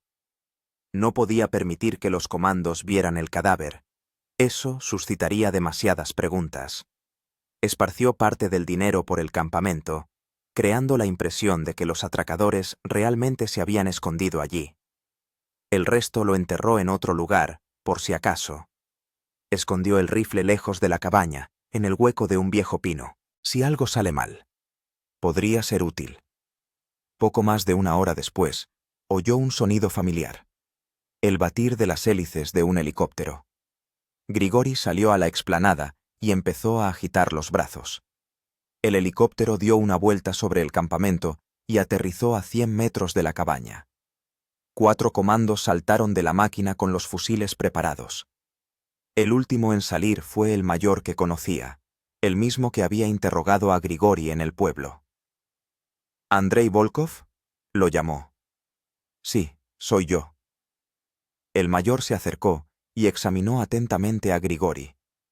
Realmente parecía un hombre que llevaba meses sobreviviendo en la taiga. Enjuto, con barba, vestido con ropas desgastadas. Dijo que sabe dónde está el dinero. «Lo sé, pero primero ayuden a mi compañero. Se está muriendo». «¿Qué compañero?» «En la cabaña. También sobrevivió al accidente del helicóptero». El mayor asintió a los soldados y estos se dirigieron a la cabaña. Al cabo de 1 minuto, uno de ellos gritó: «¡Hay un herido! ¡Estado crítico! ¡Un médico aquí!», ordenó el mayor. El médico militar examinó rápidamente a Alexei y negó con la cabeza. «Grave. Agotamiento, deshidratación, posiblemente hemorragias internas. Hay que llevarlo al hospital urgentemente». «¿Vivirá?», preguntó Grigori. «Si lo trasladamos rápido, sí, pero es cuestión de horas». «Carguen con él al helicóptero», ordenó el mayor. Luego se dirigió a Grigori. «Ahora, muéstrenos el dinero». Grigori los llevó al lugar donde había esparcido parte de los billetes.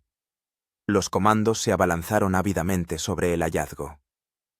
«Aquí solo hay una parte», dijo uno de ellos, contando los fajos. 3 millones, no más. El resto está en otro lugar, mintió Grigori. Los atracadores dividieron el botín en varios escondites. ¿Dónde? En la ciudad, ya les diré. Primero lleven a mi compañero al hospital.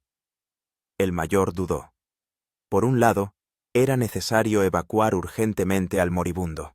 Por otro, quería encontrar todo el dinero de inmediato. Bien, decidió. Volaremos a la ciudad, pero si nos está engañando. No les engaño, hay demasiado en juego. Subieron a Alexei en una camilla al helicóptero. Estaba inconsciente, respiraba con dificultad, pero estaba vivo. Grigori se sentó a su lado y le cogió la mano. Todo irá bien, susurró. Ahora todo irá bien. El helicóptero despegó y se dirigió hacia la ciudad. Abajo pasaba la familiar taiga. Los bosques interminables en los que habían pasado casi 3 meses luchando por sus vidas. Durante todo este tiempo, Grigori había soñado con este momento, cuando por fin saldrían de la prisión verde. Pero ahora que había sucedido, por alguna razón no sentía alegría. En el hospital de la ciudad, Alexei fue trasladado directamente a la unidad de cuidados intensivos. A Grigori lo llevaron a una habitación separada bajo vigilancia. Formalmente, figuraba como testigo, pero el mayor claramente sospechaba algo.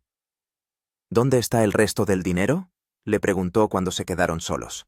Deme garantías de que van a tratar a mi compañero, respondió Grigori. Ya lo están tratando. Quiero una confirmación por escrito, y que médicos independientes vigilen su salud. No está usted en posición de poner condiciones. Entonces no recibirán el dinero. El mayor apretó los puños, pero se contuvo. Demasiado grande era la tentación de obtener el resto del botín. Bien, siseó entre dientes. Pero si me está tomando el pelo. No lo hago. Mañana por la mañana, cuando los médicos digan que mi compañero está fuera de peligro, les mostraré el segundo escondite. En realidad, no había ningún segundo escondite. El dinero restante estaba en el bosque, pero Grigori iba a usarlo de otra manera. Estaba elaborando un plan, arriesgado, pero el único posible en su situación. No durmió en toda la noche, dándole vueltas a diferentes opciones en su cabeza. Al amanecer, el plan tomó forma definitiva. Grigori sabía que solo tenía una oportunidad y no podía permitirse fallar. Por la mañana llegaron buenas noticias. Alexei había recuperado la consciencia. Estaba muy débil, pero los médicos dijeron que el peligro había pasado. ¿Puedo hablar con él?, preguntó Grigori. 5 minutos, autorizó el mayor. En la sala de cuidados intensivos, Alexei yacía conectado a multitud de aparatos. Pero sus ojos estaban lúcidos, y reconoció a su amigo. Gracias, dijo en voz baja. Me has salvado la vida. Todavía no estamos a salvo, respondió Grigori en un susurro, acercándose a su oído. Escucha atentamente. Ahora les mostraré un supuesto segundo escondite con el dinero. En realidad, allí habrá una nota con exigencias.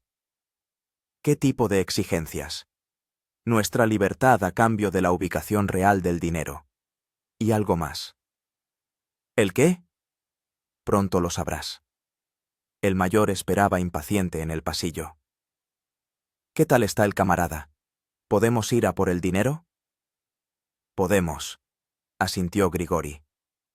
Volvieron a volar a la taiga, pero esta vez, a otro lugar, a unos 5 kilómetros del antiguo campamento. Grigori los llevó hasta una gran roca junto a un arroyo, bajo la cual supuestamente se escondía el segundo alijo. Cavad, dijo. Los comandos se pusieron a remover tierra y nieve. Al poco tiempo, efectivamente encontraron algo, un paquete impermeable en el que había una nota. El mayor la desenvolvió y leyó en voz alta. Si estáis leyendo esto, significa que mi plan ha funcionado. Mi nombre no es Andrei Volkov, sino Grigori Voronov. Yo. Soy uno de los atracadores del banco, al igual que mi compañero Alexei Petrov. El dinero de verdad está escondido en otro lugar, y solo nosotros sabemos dónde. Os propongo un trato, nuestra libertad a cambio de la ubicación de los 10 millones. Tenéis una hora para pensarlo. El mayor palideció de furia. ¿Se está burlando de nosotros? No, respondió Grigori con calma. Estoy proponiendo un trato que beneficia a ambas partes. ¿Qué demonios de trato? Sois unos criminales. Somos criminales que saben dónde están 10 millones de rublos. Y vosotros sois representantes de la ley que quieren encontrar ese dinero. Lo lógico es negociar. Ahora mismo os arresto y os hago hablar bajo tortura.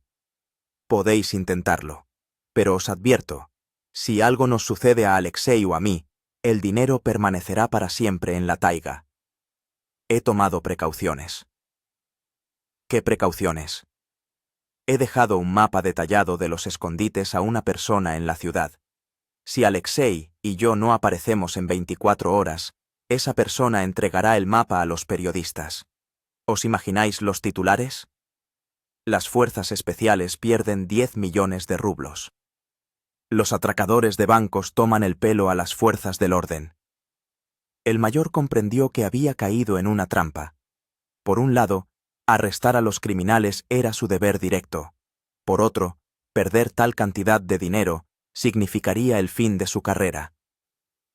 ¿Qué propone?, siseó entre dientes. Es sencillo.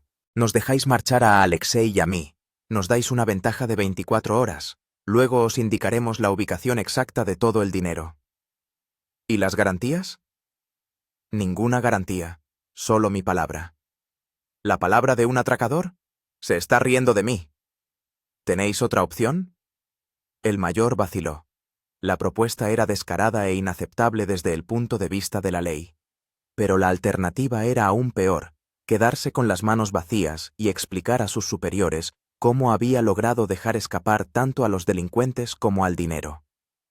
Necesito consultarlo con mis superiores, dijo finalmente. Consultadlo, pero rápido. El tiempo apremia. El mayor se apartó y habló largo rato por la radio. Grigori vio cómo gesticulaba, gritaba, se indignaba, pero al final la conversación terminó, y el mayor regresó con rostro sombrío. De acuerdo, dijo. Hay trato, pero con condiciones. ¿Qué condiciones? Primero, la ventaja no será de 24 horas, sino de 12. Segundo, si nos engañáis, os encontraremos donde sea. Tercero, después de este asunto, desapareceréis para siempre de esta región. ¿Acepta? Grigori asintió. Otra condición. Alexei Petrov permanecerá en el hospital hasta que nos indique las coordenadas del dinero. Una garantía, por así decirlo. Era lo esperado. Grigori comprendía que el mayor no era tonto del todo y no se conformaría con simples promesas. De acuerdo, aceptó. Pero Alexei debe recibir un tratamiento adecuado. ¿Lo recibirá? ¿Nos tomáis por unos sádicos? Por unos pragmáticos. Regresaron a la ciudad, y Grigori obtuvo 12 horas de libertad. Lo primero que hizo fue ir al hospital a despedirse de Alexei. ¿Qué tal?, preguntó el programador al ver a su amigo. Bien. Mañana por la mañana estarás libre. ¿Y tú? Yo también. No me lo creo. Estás tramando algo.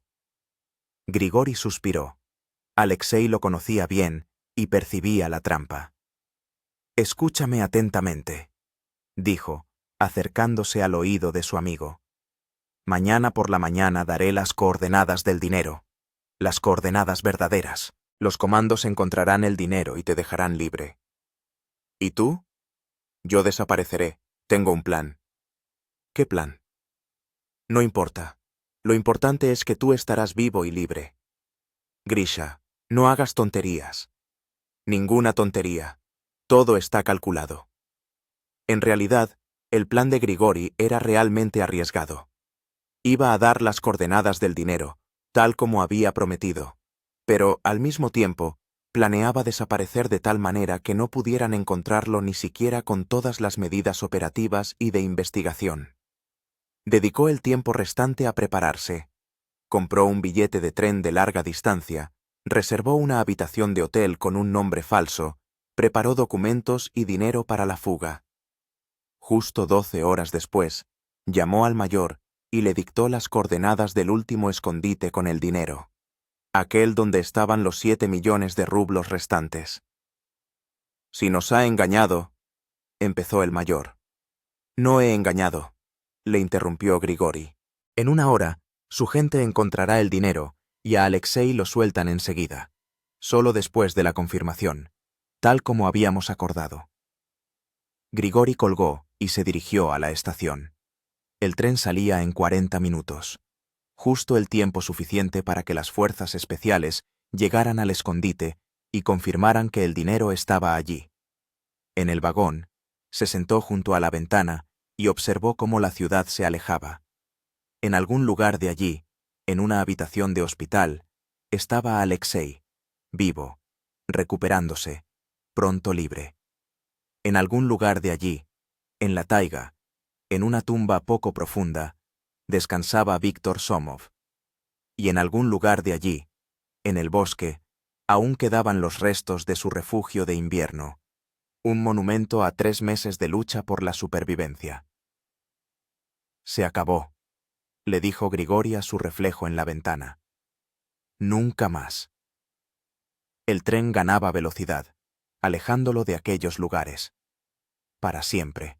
El tren se adentraba a toda velocidad en los bosques nocturnos, alejando a Grigori de la ciudad donde quedaban Alexei y todos los recuerdos de los 3 meses de lucha por la supervivencia.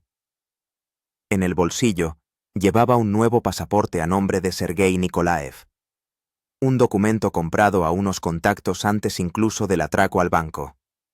Ahora, Grigori Voronov desaparecía oficialmente y aparecía una persona completamente distinta. En el compartimento de segunda clase, ocupó la litera inferior e intentó dormirse, pero el sueño no llegaba. Tenía ante sus ojos las imágenes de los últimos meses, el helicóptero estrellado, la primera noche en la taiga, la construcción del refugio de invierno, la caza con el único rifle, y los rostros de sus compañeros. Alexei, vivo pero agonizante, Víctor, muerto, el traidor Mijail. Alrededor de la medianoche sonó el teléfono. Grigori miró la pantalla, un número desconocido. «¿Sí?», contestó en voz baja. «El dinero está localizado», respondió la voz del mayor Petrenko. «Los 7 millones están completos. Liberaremos a Alexei Petrov, según lo acordado». «Bien. Y una cosa más. No se dejen ver más por estas tierras, ni usted ni su compañero. De lo contrario, anularemos el trato». «Entendido». La comunicación se cortó. Grigori apagó el teléfono, le sacó la batería y arrojó ambas partes por la ventana. Ahora era imposible rastrearlo. Por la mañana, el tren llegó a Ekaterimburgo. Grigori salió a la estación y se diluyó entre la multitud de pasajeros. Lo primero que hizo fue ir a una peluquería, cortarse el pelo que le había crecido en la taiga y afeitarse la barba. Después, compró una chaqueta nueva, ejida. Una parca, llevó la vieja a la tintorería y reservó una habitación en un pequeño hotel. Mirándose al espejo, apenas reconocía al antiguo Grigori Voronov. El rostro se había afilado, los pómulos sobresalían más. En los ojos había una cierta cautela que antes no existía. 3 meses en la taiga lo habían cambiado no solo por fuera, sino también por dentro. «Ahora soy realmente otra persona», le dijo a su reflejo. En los días siguientes, los dedicó a construir su nueva vida. Alquiló un pequeño apartamento en las afueras de la ciudad, tramitó todos los documentos a su nuevo nombre e incluso consiguió un trabajo: mecánico en una pequeña fábrica. El salario era irrisorio, pero a Grigori le bastaba. El dinero ya no le interesaba, al menos el dinero fácil, obtenido de forma criminal. Una semana después, supo de Alexei por las noticias. El programador había concedido una extensa entrevista a un periódico local, contando su milagrosa supervivencia en la taiga. En el artículo se le calificaba como un superviviente heroico que había luchado contra los elementos durante 3 meses y había esperado la ayuda. Mi compañero Andrei Volkov murió al intentar buscar ayuda, declaró Alexei a los periodistas. Dio su vida para salvarme. Nunca lo olvidaré. Grigori sonrió irónicamente al leer estas líneas. Alexei era inteligente. Había inventado una versión que explicaba la desaparición de Andrei Volkov y, al mismo tiempo, lo convertía en un héroe. Nadie iba a buscar a un muerto. Pero lo más interesante estaba al final del artículo. Alexei anunciaba que planeaba escribir un libro sobre su supervivencia en la taiga y utilizar los beneficios para ayudar a otras personas que se encontraran en situaciones extremas. ¿El dinero? No es lo más importante en la vida, citaba el periódico sus palabras. Lo importante es la vida en sí misma. Esos meses en el bosque me enseñaron a valorar cada día, cada sorbo de agua, cada pedazo de pan. Pasó medio año. Grigori trabajaba en la fábrica. Vivía de forma discreta y sin llamar la atención, sin intimar con nadie. Por las noches leía o veía la televisión. Los fines de semana iba al bosque, no a la taiga, sino a un bosque de las afueras. Pero incluso allí, entre abedules y pinares, lo perseguían los recuerdos. Cada crujido de una rama le recordaba aquel invierno, cuando ese sonido podía significar la aproximación de un animal o la rotura de una herramienta vital. Cada hoguera evocaba las imágenes de su campamento, donde el fuego era la única salvación de la muerte. Y el olor a humo aún lo obligaba a mirar a su alrededor, por si alguien iba tras sus pasos. Los sueños tampoco eran tranquilos. Grigori soñaba con la taiga, infinita, fría, hostil. Vagaba por ella en busca del campamento, pero no lograba encontrar el camino. A veces, en los sueños se encontraba con Víctor, vivo, sano, que lo reprochaba por haber abandonado a sus compañeros. Y a veces soñaba con Alexei, agonizante en una cabaña abandonada, pidiendo ayuda. ¿Qué me pasa?, se preguntaba Grigori, despertándose bañado en sudor frío. Comprendía que eran secuelas del estrés postraumático. La psique no podía, sin más, borrar 3 meses al borde de la vida y la muerte. Pero acudir a un médico era impensable. Atraer atención sería demasiado peligroso. Un año después de la huida de la taiga, Grigori rompió por primera vez su regla de no contactar con su pasado. Compró el libro de Alexei Zimoviev, 3 meses en la taiga siberiana, que se había convertido en un éxito de ventas. Leer era extraño y doloroso. Alexei contaba su historia, aunque de una forma muy diferente. Los 3 atracadores de bancos se habían transformado en 2 ingenieros de una expedición geológica. Él mismo y el fallecido Andrei Volkov. Víctor se había convertido en un piloto de helicóptero que murió justo después del accidente. Ni una sola mención del atraco, del dinero o de las fuerzas especiales. Luchamos por sobrevivir utilizando todos los medios a nuestro alcance, escribía Alexei. Construimos refugios, conseguimos comida, nos apoyamos moralmente. Andrei fue un auténtico líder. Sin él, no habría sobrevivido. Su muerte fue un golpe terrible para mí, pero al mismo tiempo me obligó a seguir luchando. En el libro se detallaban todas sus invenciones y hallazgos, desde la construcción de la cabaña de invierno hasta la caza con el rifle que encontraron. Alexei no ocultaba las dificultades y los fracasos. Contaba con honestidad el hambre, el frío y las enfermedades. Pero todo se presentaba como una historia de supervivencia heroica, no como las consecuencias de un delito. El último capítulo se titulaba El precio de la vida. En él, Alexei reflexionaba sobre lo que la taiga le había enseñado. Me di cuenta de que el dinero, la carrera, el estatus social, todo eso es oropel, escribía. El verdadero valor de la vida solo se revela cuando lo pierdes todo lo demás. En el bosque no teníamos nada más que el uno al otro y la voluntad de vivir. Y eso fue suficiente. Ahora vivo de otra manera. No persigo la riqueza, no pretendo impresionar a los demás, simplemente vivo. Cada día como un regalo. Cada encuentro con amigos como una fiesta. Cada amanecer como un milagro. La taiga me quitó mucho, pero a cambio me dio la comprensión del verdadero precio de la vida. Grigori cerró el libro y permaneció largo rato en silencio. Alexei tenía razón en muchas cosas, pero no en todas. Sí, la taiga le había enseñado a apreciar las cosas sencillas, pero también le había mostrado de lo que es capaz el ser humano en una situación crítica. Lo bueno y lo malo. Sobrevivieron, pero ¿a qué precio?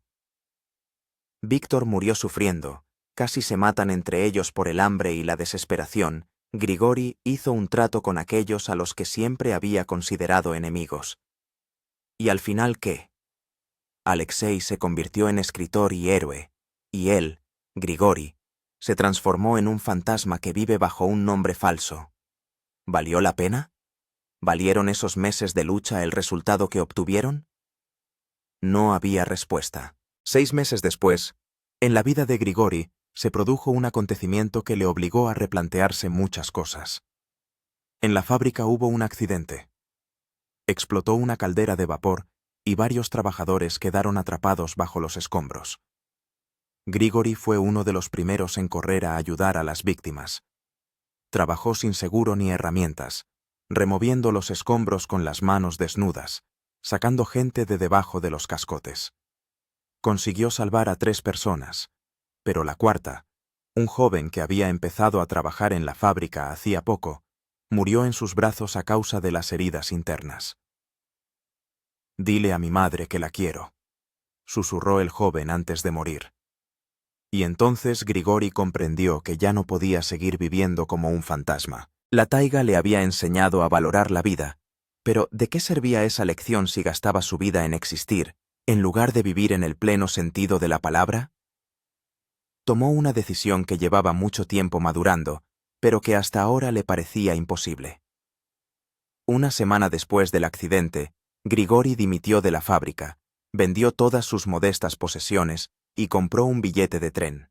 Se dirigía a la misma ciudad de la que había huido tiempo atrás, escapando de la justicia. En el tren escribió una carta al mayor Petrenko, que año y medio antes había hecho un trato con él.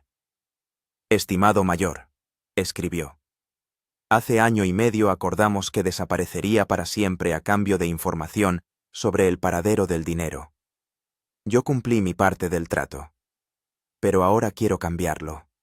Regreso, y estoy dispuesto a comparecer ante el tribunal por el atraco al banco.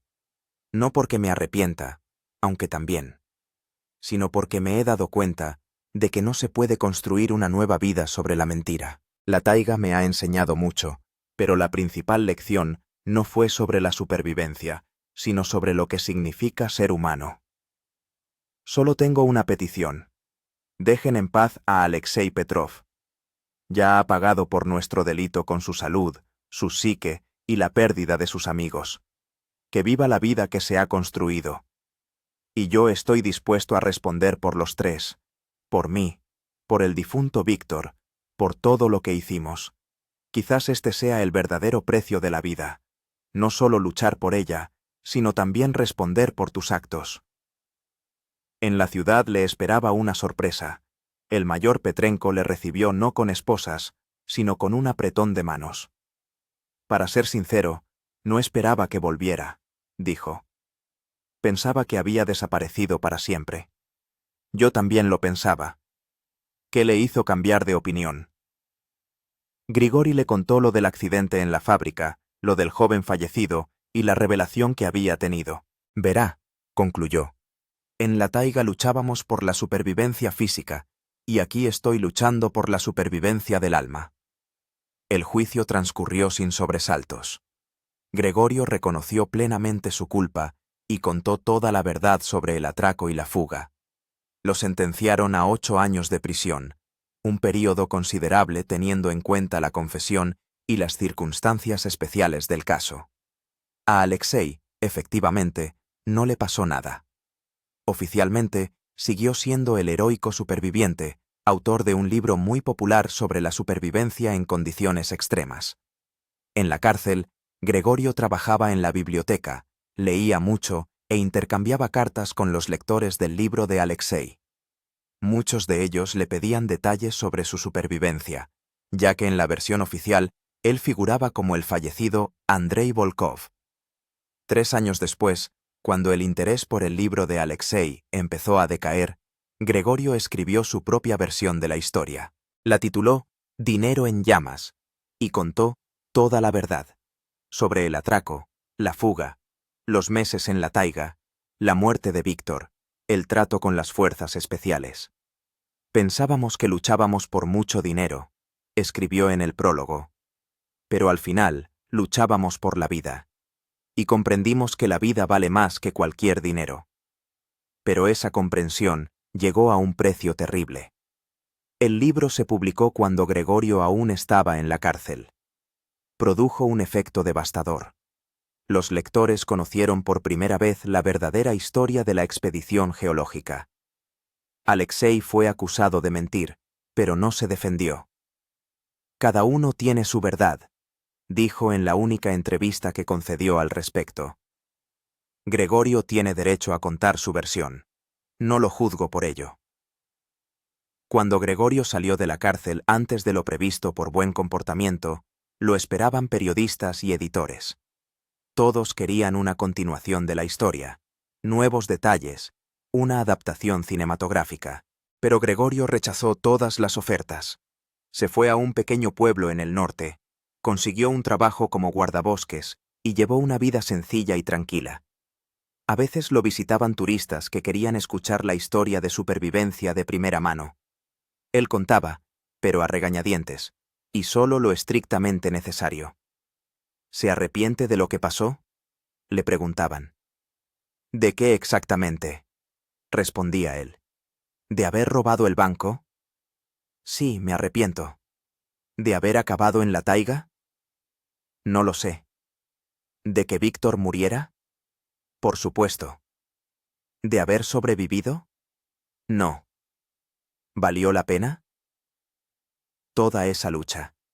Tardaba en responder a esta pregunta. Se quedaba callado durante un buen rato, mirando por la ventana al bosque, que ahora era su hogar. Saben, decía por fin. En la taiga comprendimos una sencilla verdad. La vida no es lo que tienes. La vida es lo que haces con lo que tienes. Empezamos como criminales y terminamos como personas. Quizás ahí radique el sentido de toda la historia. Mientras tanto, Alexei seguía escribiendo.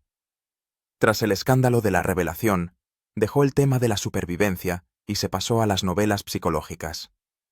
Sus libros se volvieron más profundos, más humanos. En ellos resonaba a menudo el tema de la redención, la segunda oportunidad, el precio de los actos humanos. Gregorio y Alexei nunca más se vieron, pero a veces intercambiaban cartas, breves, comedidas, pero cálidas. «¿Qué tal estás?», escribía uno. «¿Vivo?», respondía el otro. Y esa palabra, vivo, significaba mucho. Porque después de aquellos 3 meses en la taiga, comprendieron el verdadero valor de esa sencilla palabra. Han pasado 10 años desde su liberación del gélido cautiverio. Gregorio ha envejecido, encanecido, pero en sus ojos ha aparecido algo nuevo. Una paz que antes no existía. Alexei se convirtió en un escritor famoso, pero no buscaba la fama y vivía modestamente. Cada invierno, en el aniversario de su rescate, se encontraban mentalmente junto a una hoguera en la taiga abandonada. Recordaban a Víctor, recordaban aquellos días en que cada hora podía ser la última. ¿Valió la pena?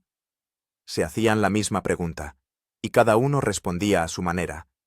Alexei creía que sí. La taiga le enseñó a valorar la vida y le proporcionó material para su obra. Gregorio dudaba. El precio fue demasiado alto. Demasiado dolor trajo esta historia. Pero en una cosa estaban de acuerdo. La taiga los cambió para siempre. Los transformó de personas que perseguían el dinero fácil en personas que conocían el verdadero valor de la vida. Y el dinero, aquellos mismos 10 millones de rublos por los que empezó toda esta historia, hacía tiempo que se había depreciado por la inflación y había perdido todo su significado. Pero la lección que aprendieron a cambio de ese dinero se quedó con ellos para siempre. La vida no es dinero. La vida es la capacidad de empezar de nuevo cada día, pase lo que pase. Y en este sentido, ambos eran más ricos que cualquier millonario. En la última carta que Gregorio recibió de Alexei, había escritas solo unas pocas líneas.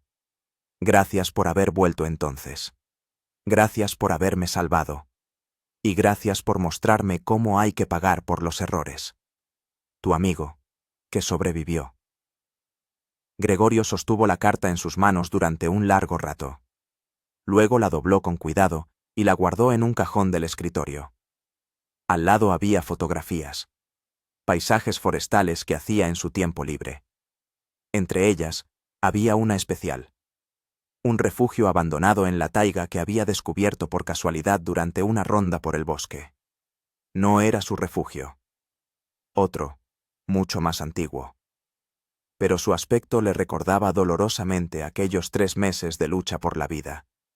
Y cada vez que miraba esta fotografía, Gregorio se hacía la misma pregunta. ¿Valió la pena? Todavía no había respuesta. Pero ahora ya no le atormentaba. Algunas preguntas no tienen respuesta. Lo importante no es encontrar la solución, sino aprender a vivir con la duda. Y él, sin duda, sabía cómo hacerlo. La taiga le había enseñado.